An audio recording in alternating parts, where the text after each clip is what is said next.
Welcome back to part two of our monthly applied professional and executive coaching conversation show hosted by myself, Tsima, here in South Africa, and my colleague, Coach Mishti in Mumbai.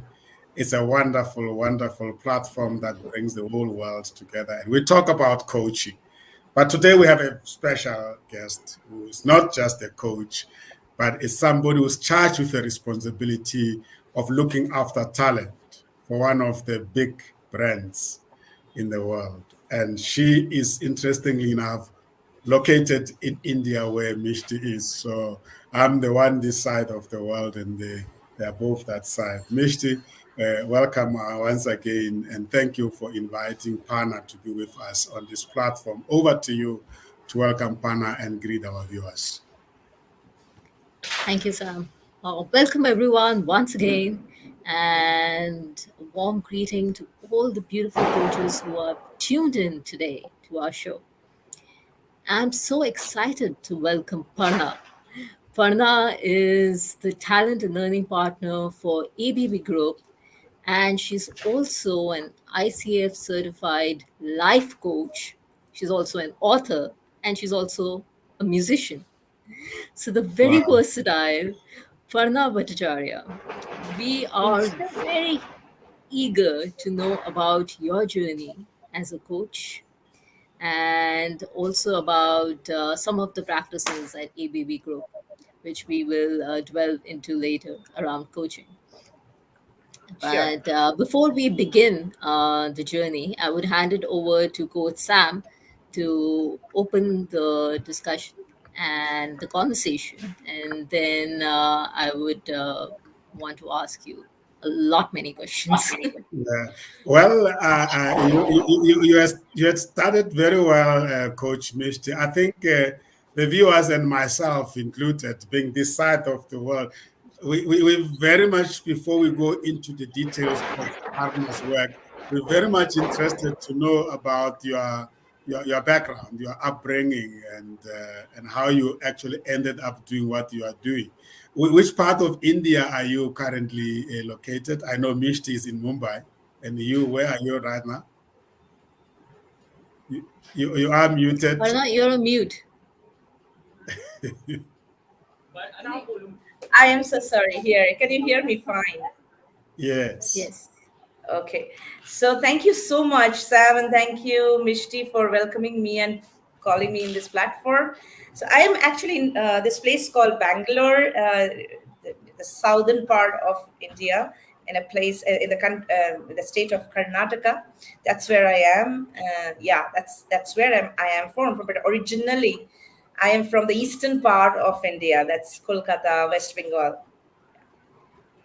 Those are well-known names, and I'm glad. I wish we could have a map of India and you could point it, but those are very well named. Bangalore is known for what?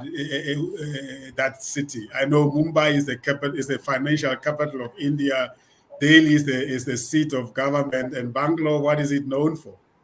It's basically the Silicon Valley. You can say that it's the IT hub for India. So, yeah, it's a pretty interesting place. There's loads of.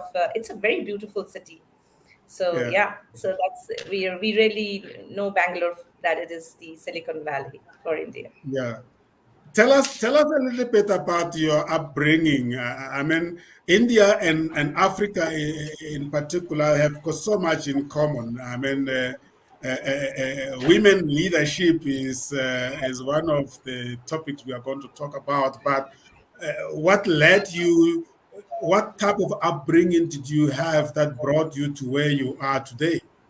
And how was it growing up? Yeah, I mean, I had a fantastic, and you can say slightly varied childhood because I was very close to my grandfather. Very close to my grandfather, and he was a very spiritual person. Like he used to invest his time. He had this, this telescope, and every night before going to sleep, we used to watch the stars. And he had this. Interesting he was very good with astrology, and that was his hobby. And because of his uncanny way to predict life or predict people, so, and me being close to him, I have seen that, that they're beyond physicality, what we say beyond physicality. There is something which is there's pure connections between human being and the source of life, you can say. That space I could actually, that made me what I am today. I It was very hazy when I was a kid. Obviously I couldn't understand, but I could have always sense. But that led me to kind of go more into it, and I could realize my grandfather used to say something which is, I'm so beautifully, I connect it today. He used to say that why we are called human being, because we need to be, this format of just being where you are. Hold a posture for 10 minutes, just not moving, and then increase that posture, that one posture to 1 hour to 3 hour. Can you be? That's the first thing, is being. If you can be, only then you act, and only then you can, desire or aspire, or there will be a circle of energy, of vibration, and things will happen.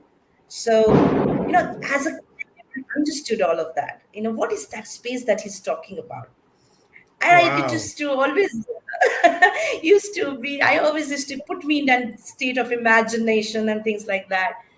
But I think those were always at my mind, that human being, people, this really where we are, who are we, how can we, who are we, and where can we start? That everything around us starts with us, right? So that concept slowly got unraveled, and my journey, I think, how it, everything gets fixed or predestined, or how, I do not know, what you aspire, you really get it in life, which is for your well-being. I think this path is really for my well-being, and I am being in this space through coaching, and I'm really interestingly, I'm enjoying every bit of it, and this is so Wow. powerful. I'm So absolutely powerful. That's very this is powerful. this is beautiful. So that's, and did that influence the type of education that you followed, or did he also play a role to say, my daughter, now I want you to follow this? Or at what time did you become? At what point in your life did you become aware that this is the line of education I'm going to follow? Yeah, excellent question. I think, just because of the way my grandfather was, or but my childhood was, nobody actually told me that this is the path you need to take. They never told me. They just tried to, they've concentrated a lot on self. This specially pushed me to find out why you were, what you want to choose. They never came in my way. Now, obviously, the first thing is that you have to be good, at least till that first 10th standard or 12th standard, so that you at least go to a respectable college. But they never told that, okay, you have to be first or second or third or things like that. They always told me that if you have a line of your studies, okay, that's syllabus, that's very easy, okay, A to Z, it is set. But what beyond that? Okay, so I had two parallel kind of studies. One study, I created my resources, right? Another study is what school is to give me. So the beautiful format is that my family never told me that you have to be great in academics. They always said that you have to be exploring, because you get a life once. I don't know whether there's a second life or things like that. If you are enjoying every moment of this life, free, and not, the unbridled life, like you're not stopping yourself from anything, you're not afraid, you are functioning from the value of courage and curiosity. If you're functioning from these two values, I think everything, you will do the right thing in your life. So that's how it is. That's how I think I That's chose things. That's Wow. very powerful, Parna. Courage is so important. In fact, to break stereotypes and barriers and move ahead and find your path. You also Hmm. spoke about the process of just being, and being is such an important part of coaching. You're just Yeah. being and bringing your presence. So in that journey of just being, what was that moment of being and realization when you realized that, yes, I want to be in the talent development and coaching space?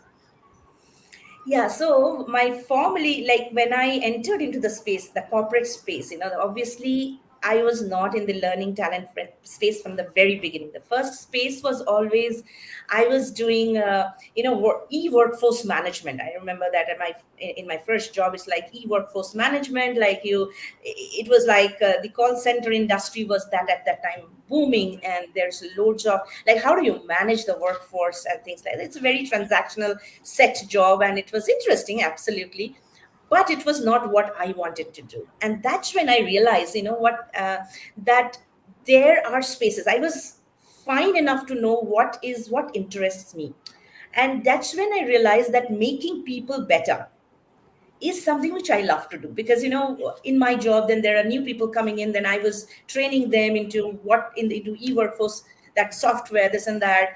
And that's when I understood that, okay, making people better is so fantastic. The glow in their face change from what they are and where you make them, that attracted me. And then I realized, how do I attract what I really want? And so I put an effort. I realized that people in India at that time, youngsters, used to work in the night shift. So their entire body cycle was turned upside down, right? And they were fatigued and things like that. And I realized that in small things, they used to get irritated and frustrated because just they're stressed. So I walked up to one of the leaders and told that I have a very small module for your team, and that might reduce their stress. Do you want to try? Now this guy was like, okay, is it something like that? Can we do it? And he was very nice. And I still remember the lady. She told, okay, we'll try. And then we hosted this one session. People understood, they got that word of mouth was such great that it went to the learning leader. And that's when the open job, when there's a job, internal job posting was done, I was asked that if you really want to come in, because they clearly saw that this flair of making people better is there. So that's how I got what I really wanted. That's fantastic. I think when you show up and present your gifts, that's when opportunities also get attracted to you. Coach Yeah, and Sam, when you know how to connect yes, the dots, the dots are all the yes, time around us. Like what we want, yes, different wonderful. dots. You just Mm, have to know and connect them and just do it, and then you get it. mm. Yes, yes. So yeah, yes, Mishti.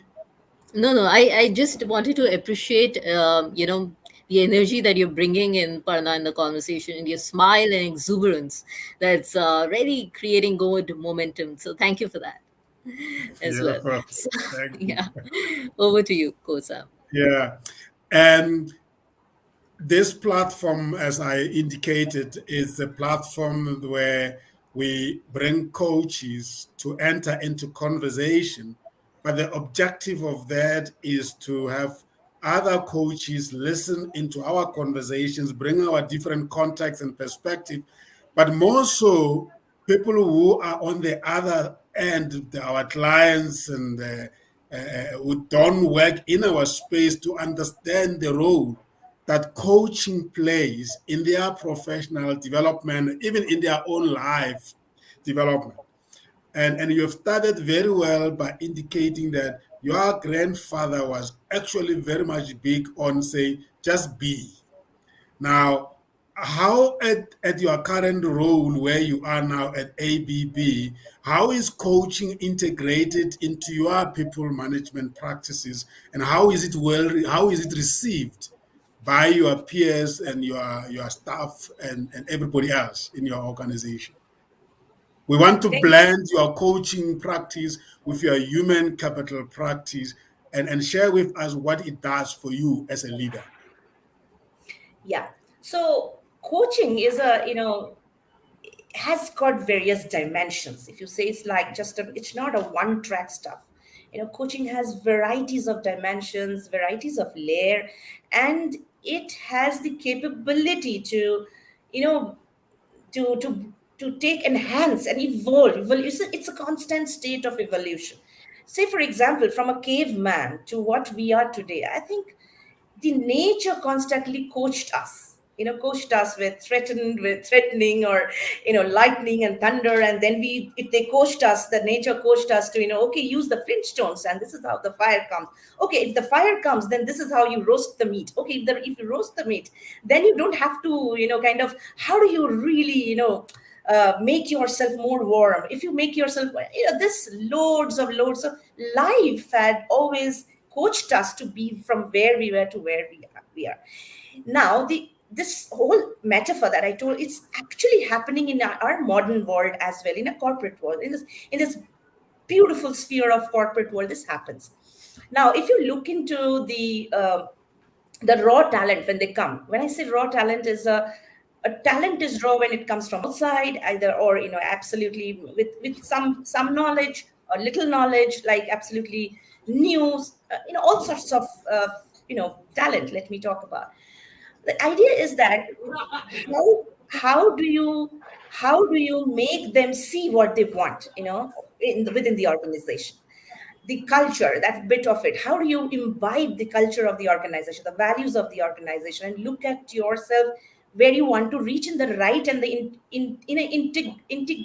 with integrity, if I have to say. It's not that you demand, like, okay, I have completed 4 years, so where is my next promotions? No, I mean, that's not what we really propagate. And that's where this coaching concept, where managers or the leaders becomes coach, okay, allies to the people and allies to those high potentials. I completely believe it's very, very important. While the coaching conversation should be on for all sorts of employees, but the coaching effort and conversation should be there for those high potentials, so that they can see what they want. Because sometimes our eyes are illusionary. We need someone to remove that veil that sometimes, and most of the time people with high intellect. And it's very important to understand that all high potentials in our organization, and this is what I've seen, are high with intellect. Now, intellect is like a knife, it's like a knife. So, like, if you hold the intellect, if a murderer is holding the intellect versus a surgeon is holding the intellect, both will slash. Intellect can only slash because it's a knife. But how do you use that intellect, like a surgeon, to make a person better, or make the environment better, or make your well-being better, is what coaching is. And that's the culture that we want to bring, that these people with intellect should handle this in a matured way, not like an accidental way. They should not slash themselves, or they should not slash their aspiration or slash others. That's exactly what happens if intellectual high potentials are very difficult. If you see around in HR field, the most important thing is that they are like going crazy how to manage high potentials. This is difficult because these high potentials are holding this knife. Is this the murderer holding the knife or surgeon holding the knife? You have to decide. Beautiful analogy. And there was some effort at some stage, and you will let me know if that is still the case, where to try and bring coaching into becoming part of management and leadership. In other words, you don't just use specialist coaches like us, but you build within the competencies of managers and leaders to manage using coaching. And you, as I assume you are in charge of HR or talent at ABB, and how do you equip your line managers with the coaching competency to be able to use it without calling themselves coaches, but just using the coaching approach towards management of leaders? And how is that? Is that what you are driving as a coach / human capital talent leader? Absolutely. That's exactly, Sam, what we are doing.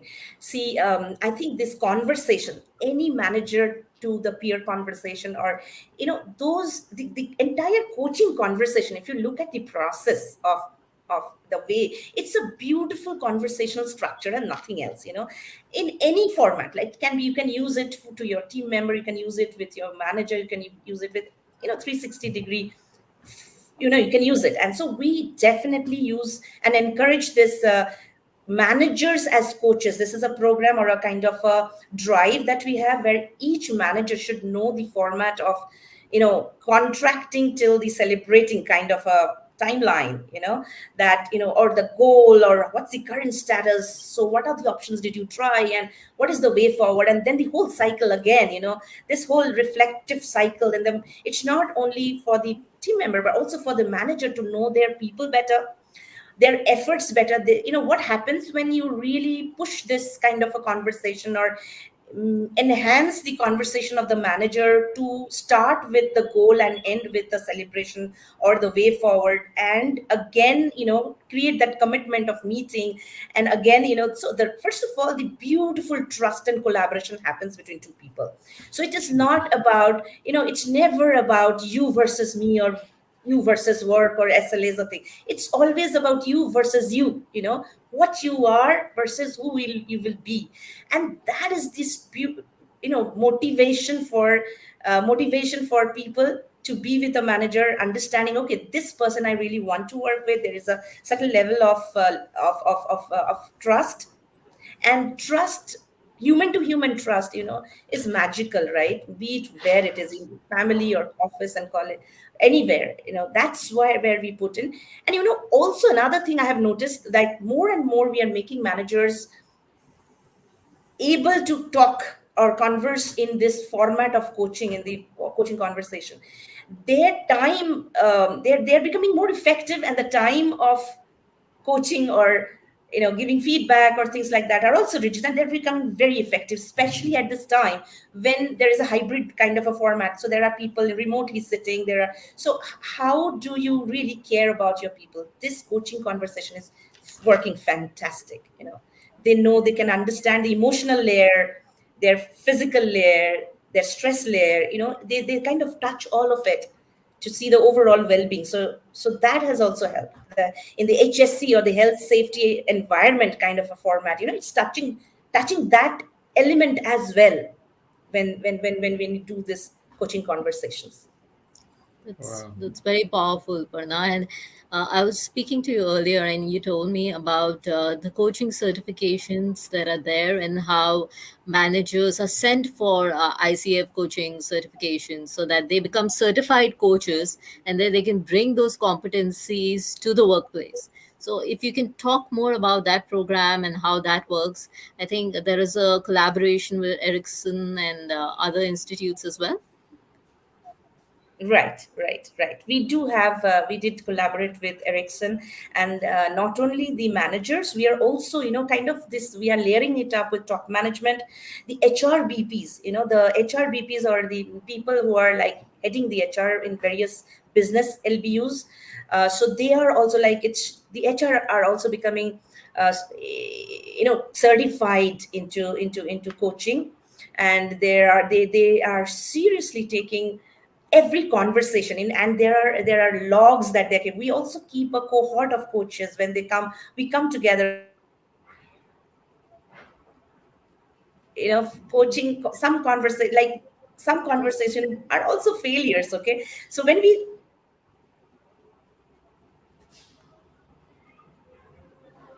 Some network issue, Parna will get Yeah, it. I think we are losing her. It's some network challenge. It's a very good question that you have just asked, and I really want to hear how that Mhm. collaboration works, and also Yes. the idea of sending managers to be trained, because it's very easy to say to managers and leaders, use coaching approach towards leading. They hear you, but they don't understand what you mean.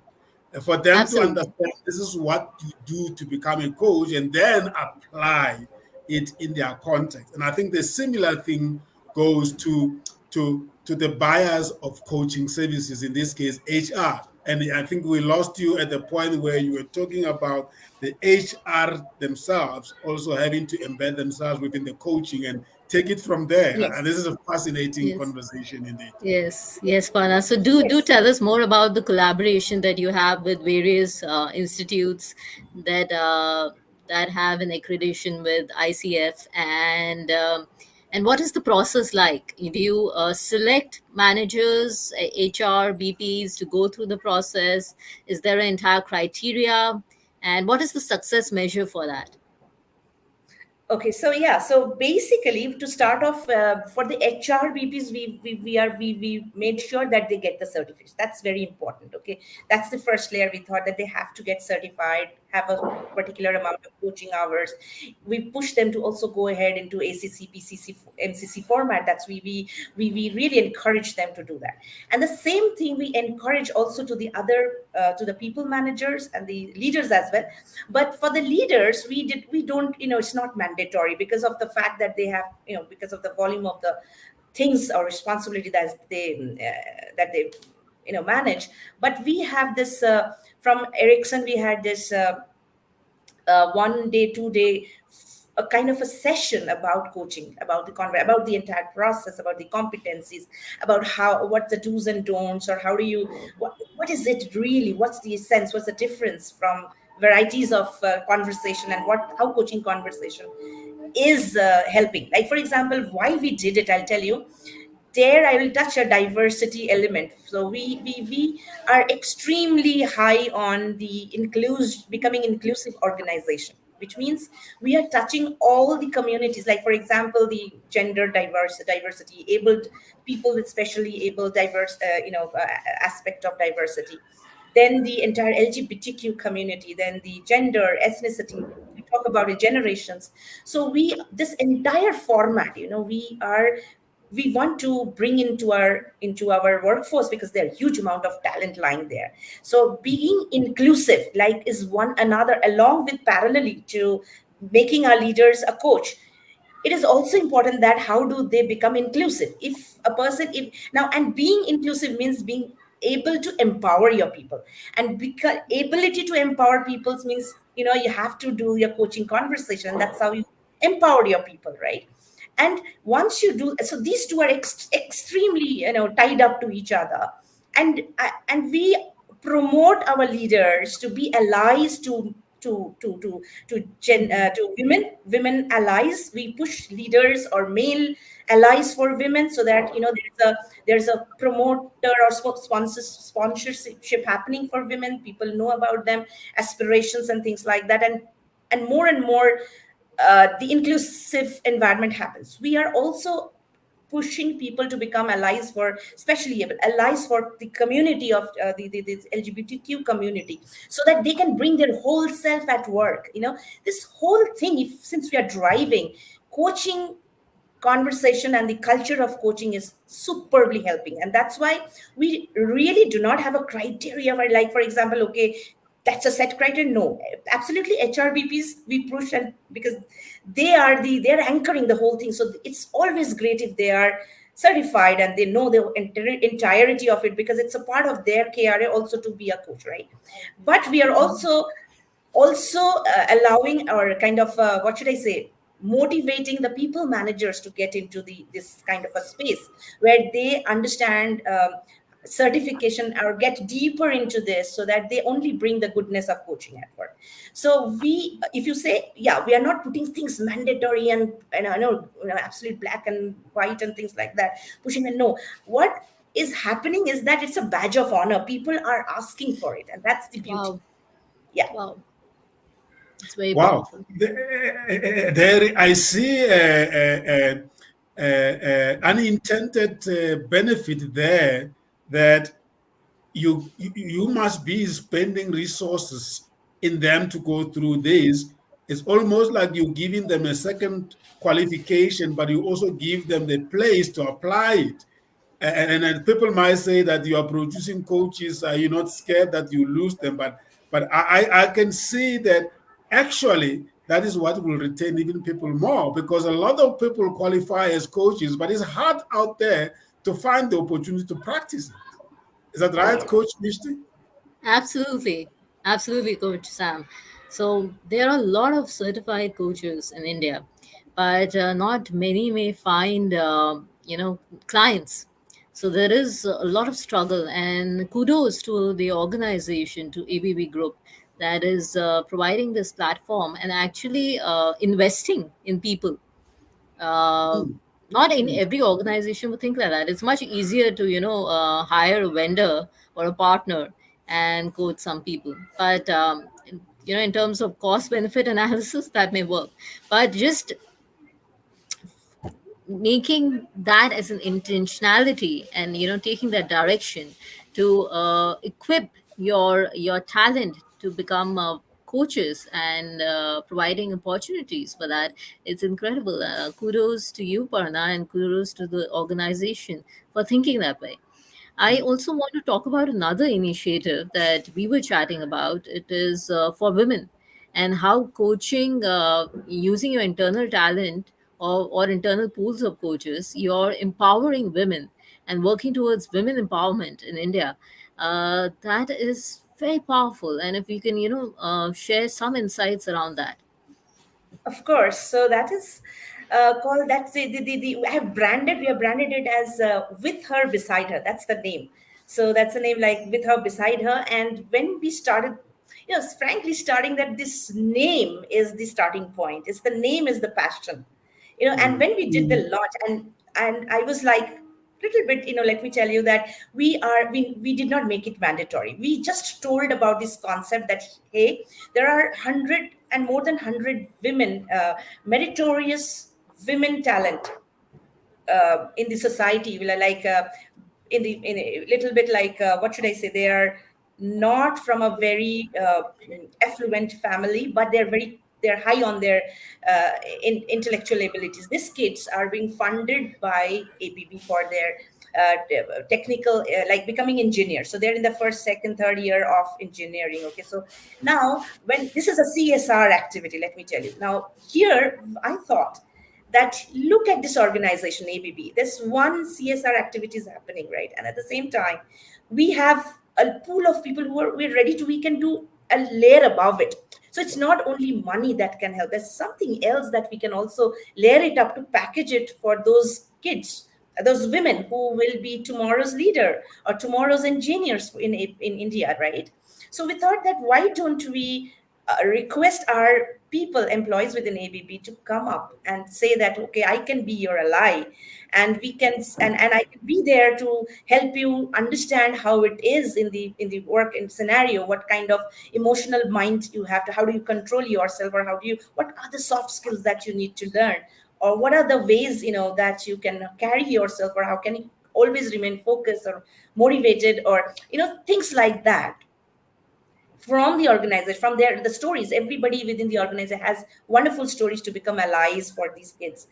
So when I did this, there's a huge amount of wonderful people who really believe in making people better came forward, and that's how we launched it. So it's basically a two-way development process, if you see. So this people from ABB who are the mentors or the coaches for these kids, are getting enhanced every day, because they, this whole conversation, this homework, this reflection, and then understanding this empathies, emotional quotient of these leaders are enhancing every day like crazy. Okay, that's one.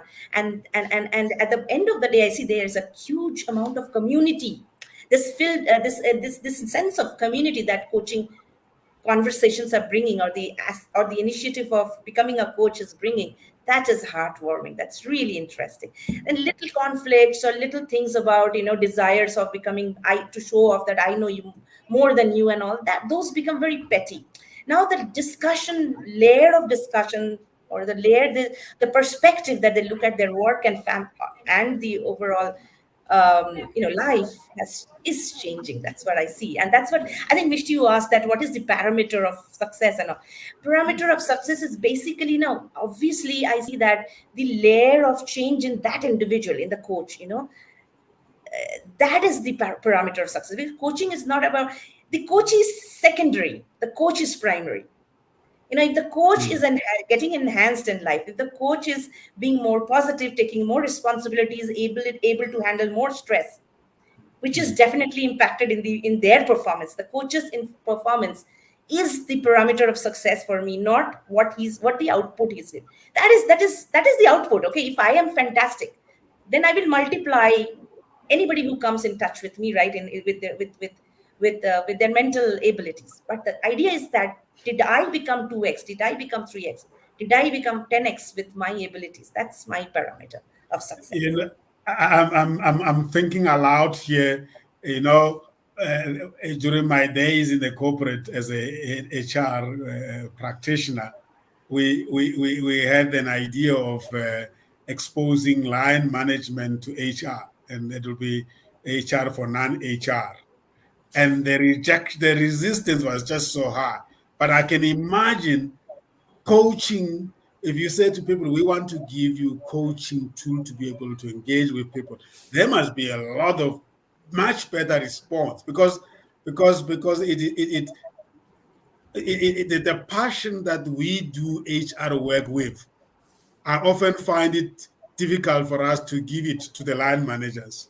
But with coaching, you bring passion into the whole purpose and performance formula. And I can already see the way you are talking about it, that you're actually reflecting something that must be there in the organization. I'm sure if you said, let's teach you how to be a better people manager, as line manager, they're going to say, but that's your job. It's HR. But if you say, let me give you a tool to be able to be, it looks like the understanding of the vocabulary of coaching is what maybe companies must do before they even bring coaches into to do coaching for their people.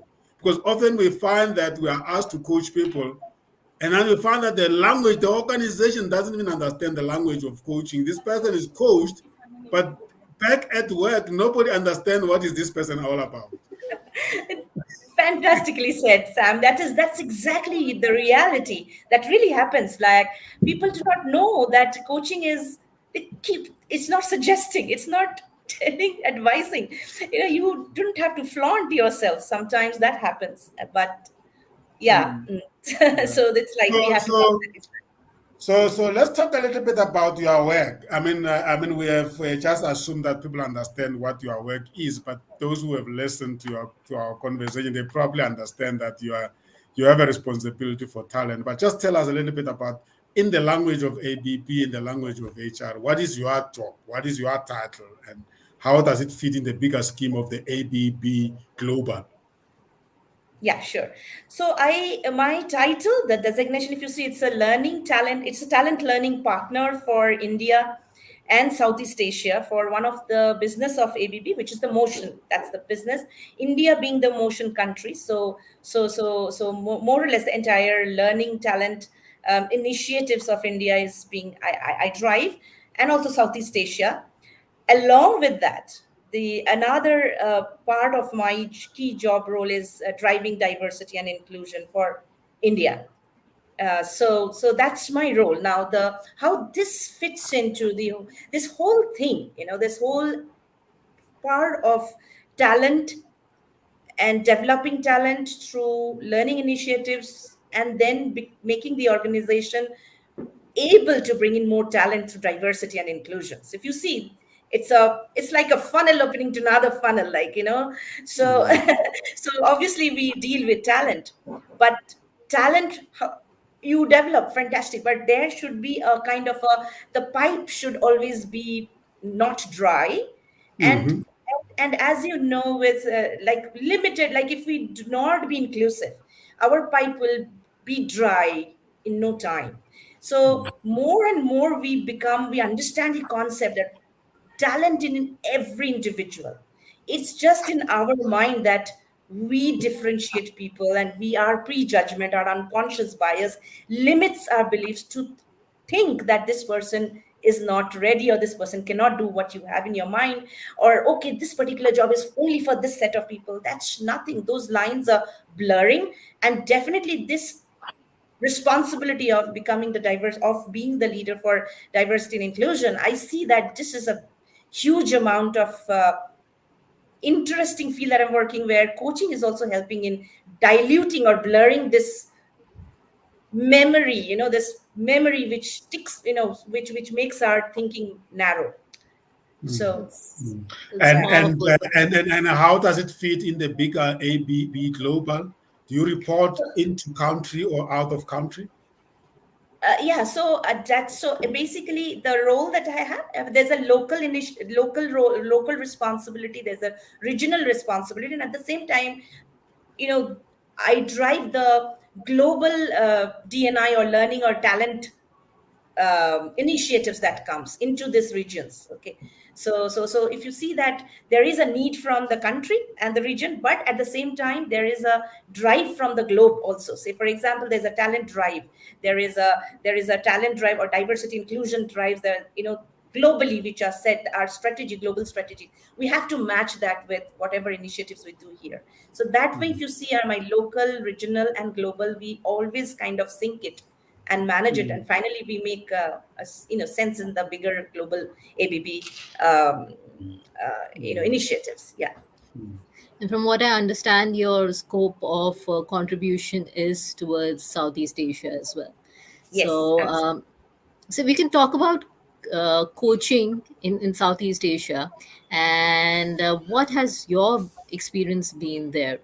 While certifying coaches in your organization in Southeast Asia, does diversity come into play there? Are there any differences in terms of culture or biases, implicit or explicit, that play out as far as applied coaching goes?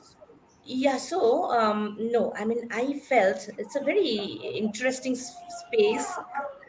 Generally, they have a very different way of listening and communicating. That needs to be captured by the coaches. So if you ask me, that's the beautiful element that I found. They are quiet.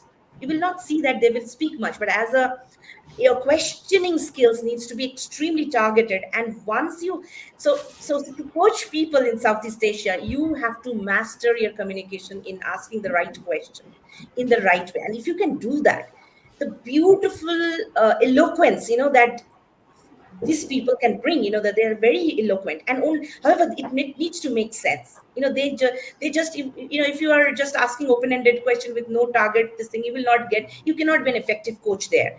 Over there, you have to also holistically listen to them. So listening and questioning skill, these two needs to be extremely high if you want to be a successful coach in Southeast Asia.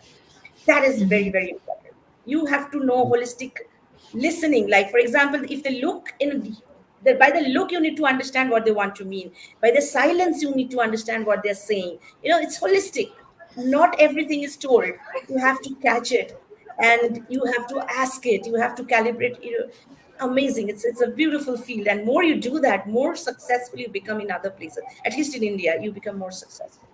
A lot of mirroring and matching needs to be done. A lot of Yeah, catching on to non-verbal cues and absolutely, absolutely. Like really you have to creating the melt. connection. Yeah, you have to melt in that atmosphere. You have to melt, and your presence will be felt, but your presence should not be defined. If you can do that, you are a successful coach there. Wow. Great stuff. Great stuff. And I think, Mishti, this explains to what you and I have discussed, that yes, we are on this platform talking to fellow coaches, but I think more and more we should be bringing fellow coaches who are also responsible for talent within organizations, so that we can Yes. talk about how they experience the application of coaching. Because at the end of the day, the results of a successful coaching partnership between a coach and a client must be shown in the place of work or in the context where they find themselves. This is really quite, and I think we have to be very intentional about it, because very Absolutely. often we are very interested in the people we coach, but I think we must be interested in the people who are responsible for the people we coach. Definitely, Coach Sam. And how, to certify your talent and help them grow exponentially as coaches, that itself is powerful. Because and I think in India now a lot of organizations are doing that, especially post pandemic. A lot of organizations are developing an internal pool of talent of coaches. So, Parna, if you could quickly elaborate on that. I understand that there is a lot of demand of coaches in India right now post pandemic. So organizations are hiring a lot of coaches for their internal talent employees in the wellness space. But If I may add to that question of the point of Mishti, also, as you reflect respond to that, if you can also share with us how to put together an internal coaching program, because I can see here that there will be a demand for external coaches to come and help companies to put together an internal coaching program. Yes, absolutely. Wonderful. So there are two aspects, Parna. One is from the lens of India and corporate India. Are there more organizations who are investing in coaching and developing a pool of internal talents? And how this program is being delivered and developed, as Coach Sam said. Are we partnering with more coaching organizations? What is the strategic alliance with ICF? How does that play out? Yeah, that's pretty simple. The best part is that there are loads of companies like Kocharya. There is then you have this Erickson. So that's getting people who to create the pool inside is not a problem. Okay, that's just because if you approach any of them, they do really have if beautiful structured format of training. Okay, now what we chose, especially let me tell you, is that we chose, since we are investing, since we are getting into that space where we are requesting that please get another layer to your the same profile. We chose after work 4 hours on a Friday, on a Thursday, Friday, Saturday, Sunday, so that zone, like we know the expectation is that we need to have your commitment, and you have to do a little bit of a more effort on those days, because that way what happens that you can balance work, and at the same time you can balance this, so that extra stretch we requested for a few months, so that they understand this whole certification is taken care of. And and obviously, like, it's where we kept them motivated, we kept them connected so that they do not drop out. And especially these vendors that we have, like like Kocharya and Erickson, especially we are working with these two vendors at this point of time. And the people who coaches or the facilitators, they make sure that they remain as a glue, so that's fantastically taken care of. Now where we need to build this is that to get it more integrated is that once that certification happens, the cheer happens, celebration happens, is that how are you, how many people are you coaching, and then share about it. So what we do is that this little micro habits, like becoming a coach and getting a certificate, fantastic. What is your continuous learning? Are you a lifelong learner in the path of coaching, is where we bring this drive of continuous learning in this set of people. Okay, and we push them to kind of tell us your story, tell us your successes, write about it in Yammer, in a communication, tell your tell your coachee to talk about you. So those kind of things actually imbibes, instead of telling them, okay, this is a set process. So coaching, if you want to create an internal coaching program for a set of people, it cannot be very very rigid. That's one way. If you do rigid, then some people they will run away. You Yeah, have to keep it in such a manner that one part may be definitely rigid till the time you certify. That is non-negotiable. You have to be have to be present in all those, and you have to do those coaching hours, and you have to get the certificate. That's rigid. But how this rest of this, imbibing it, and that's where you have to motivate in a celebratory mode, so that they wholeheartedly accept this responsibility of learning. Because coaching is absolute, become you cannot become a best coach. You can always be a better coach, and yeah, you can always be again a little bit better coach, but you can never be a best coach.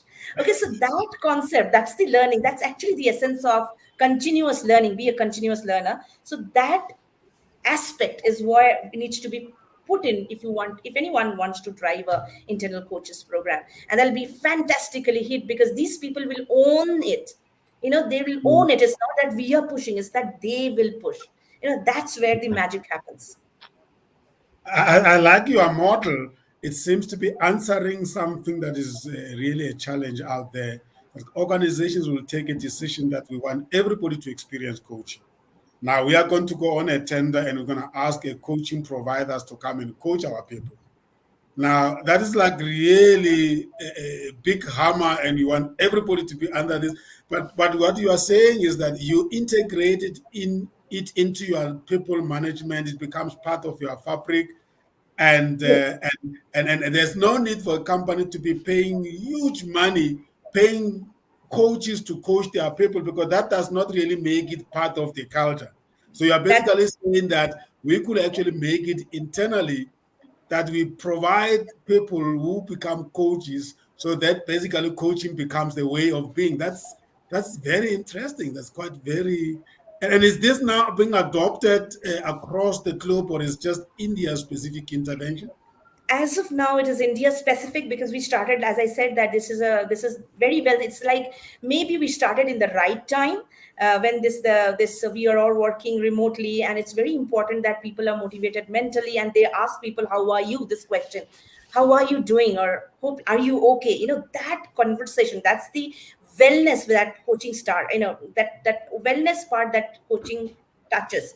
And trust me, if because of this kind of a culture, the rate of the observation power of the managers went up really high.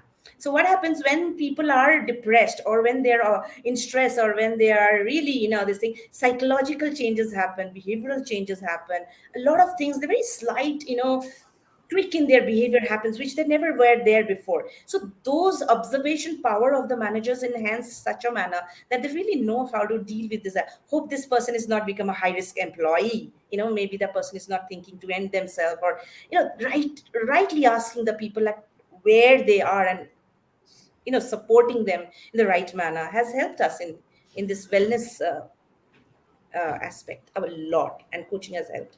Yes, it did. Wow. That is wonderful. Now we just have 5 minutes, Coach Sam, and should we move on to our checkout routine? And Parna has shared some beautiful insights, But before we go on to that space, I just want to touch upon some other aspects of Parna. She's also a musician, author, and a life coach. So, Parna, before we close, if you can tell me, how does music align with your coaching experience? And as a Fantastic. I coach, think how I do you will. align with that? Yes, and thank you for asking, Mishti, because this is the value of creativity, if I have to say. And anything I do, if I do not touch the value of creativity and curiosity, I feel I cannot sleep in the night. Okay, so even in my coaching practices, I bring this innovative way of them. And music is a fantastic way to align our energy pointers. Every human being has points of energy, and why we become distraught, why we become restless, why we cannot see the right thing, why we cannot see the clarity, is because of this, that we are not aligned, body, mind, soul. We are not aligned. Where the music comes in is that it has got such a power to make you one, as a you it unites you. It is not that you are thinking something, you're not going round and round and round, you want something, you want to go from A to B. But generally what happens in human mind is that our mind is so amazingly like a supercomputer, and we do know, nobody gave us the manual. Okay, so we are just trying, and okay, this acts, okay, this, okay, accident has happened, okay, no accident, fantastic. That's how we are living our life, right? Because we are not aligned. Our mind is thinking something, our body is doing something, we are so restless. And that's where that's where we are not seeing, we are looking at lifestyle but not at life. Now music helps us align body, mind, soul, our breath, everything at one area, and we become one at least for 3 minutes. If you're singing a song, 3 to 4 minutes, at least for that 4 minutes or 3 minutes, you are aligned. And if you Yeah. do that, if you do that, the as a coach, let me tell you, as a coach, and it also helps the coaching. As a coach, my reflections becomes high. I can reflect things, that how much how much silence I can observe in my coaching conversation. Where do I stop? How do I, how can I be silent? Silent doesn't mean quiet. Silence also has a noise or a sound of its. But that's musical, being musically silent and in your conversations is where music comes in plays a role. And I also remember, I once handled a extremely restless lady who was going through divorce, and at one point she was unable to take a decision that should she, how should we, what should be her, because the habit of being with the husband was so strong, she didn't know how to go ahead. And then when we did this, I told that you just close your eyes and just listen to this song and just call one or two mentors or one or two person you really think, if that person is there in front of you, what will he or she tell you? So you just go there, relax, take a deep breath, and listen to this music. When she did that, she was so clear. And that was a little experiment I did. I knew, and I was okay. Even if I fail, I say, sorry, I'm just a coach. I failed, that's fine. But just try it. I did it. And that's how it was magical. It was just magical. And trust me, the magic happened because my mom, I'll tell you a very personal story quickly. My mom and dad, both of them went through a brain operation. My mom had a brain hemorrhage operation. My father had a brain tumor operation. It's and my father went for coma for 27 days. Doctor said, we don't know whether he will be able to come out when or not. It can take 6 months, it can be whatever. And, it struck me, why don't I sing him songs? If Wow. he's listening, he says in coma, the person can listen. If he's listening, let me sing his favorite songs. And you won't believe, I sang those favorite songs standing in ICU, played the flute standing in ICU. Not only my father came back from coma, there are 7 to 8 patients, critical patients, they came back because it fired up it has the power to charge every portions of your brain. It's so powerful. And that's the reason why I do post songs in LinkedIn, though I know that it's like a little bit bold and it's not a very normal thing to do, but I do it because you never know who's getting helped. Mm, So that's mm. my take on Beautiful. music. That's beautiful. That is beautiful indeed, and Wow, more power wow. to you. I'm thinking of the conscious leadership model by the conscious group. They talk about one of the 15 components or elements of that model is play. There must be a time for play, but it doesn't mean play irresponsibly, but meaning that you really have to take care of yourself and go and do the things that you love most, and that recharges you and it helps you to bring back energy into the place of work. Wow, that's a very interesting connection there. And I have a comment from one of our colleagues, fellow co-host and a fellow coach, George Mutenda Tamera, who's listening now, is saying that the Maslow Center for Executive Leadership is an excellent institution to provide coaching for internal coaches. So you see, there's many other organizations. I think you're working with Erickson, and you're working with many others. So I think it is a phenomenon that is actually coming, and I really like the idea that you do sometimes have to do these activities to recharge, and that talks to you have purpose, passion, and performance. All those things really need to be in balance. Yeah, we coming to the end. I mean, we can talk forever, but we really enjoyed your passion, your energy, your insights, and the love for what you do. I think the ABB group is really fortunate to have a person like yourself there in India and Southeast Asia looking after their people. Mishti, your closing remarks, and then I'll ask Parna also to say goodbye to our viewers. Absolutely. Thank you, Parna, for taking our time. It's been an absolute pleasure. And we have just recently interacted, but I did not get that feeling at all. I felt that, when in my moments of distress, you've been singing songs to me as well. So I think that's the power of connection, and the work ABB is doing, investing in coaching and creating a pool of internal talent that can be effective coaches and really take forward the journey of coaching It's incredible, and I think more organizations should follow suit, and that can really become a culture. So those are my closing remarks. Over to Coach Sam, and then Yeah. Parna. Somebody that knows you very well, Parna, by the name of Sonia Cyril, says, Okay. says Yes. thank you. Listening to Parna always brings a lot of value. See now, Yes. some are listening to you, some are listening to your music, and that you're right. It touches many people.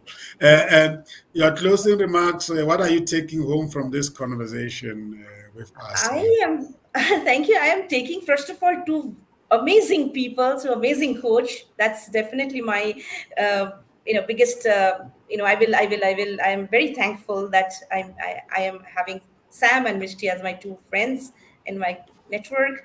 And this whole ability, when you speak, when you reflect, you made me reflect more. And that's where I went into my past. You made me go to my childhood. You made me go, where am I? This entire transition is like, reverse lantern effect, though I'm not dying, definitely. So you made me do that. So that is my taker, that I could actually laugh a little bit. I could enjoy a little bit, and I could be here for 1 full hour in one posture. Okay, so that being is what I practiced. Thank you. Thank you. Beautiful, beautiful. You have just experienced one African methodology of conversations that we call the khotla. That is it, and where we give you full space and we full attention and we listen to your story with great passion, with great interest, and that's really beautiful. And we hope one day we'll give you the opportunity to experience that and add it more to your toolkit of facilitation tools. That was our monthly applied professional and executive coaching conversation show that is brought to you by COMETSA Global Online Channels, always hosted by myself and fellow Coach Mishti out of Mumbai, and myself here out of South Africa. By the way, it's a special day yesterday and today in South Africa. We just had our municipal local elections, so we are busy watching who our new leaders at the local level are going to be. So just a piece of information of what's going on in South Africa. I'm not sure where you are in India in terms of electing leaders, but I always follow is it N4 or your national television when there's elections of leaders in India, the whole passion, it just catches me. So yeah, uh, we are, this show is based on the principle called the idea. We inform and entertain, we develop and educate, we empower and support, we associate and network. I hope we have lived up to that. We look forward to welcome you back, Parna, and of course our viewers out there. This is a monthly show, so we are building broader community of coaches. We are networking and we are building bridges between India and Africa and the world. And you have contributed to that. And thanks to ABB and your entire community, Mishti, for identifying you. We are from now onwards. You are our friend. You're a friend of our show. Give So our happy. regards to our colleagues there. Thank you So very happy. much. You take Thank care. you. All Thank the you. best. Thank you. Goodbye. Thank you. Bye. Bye. Goodbye. Bye, Bye. Sam.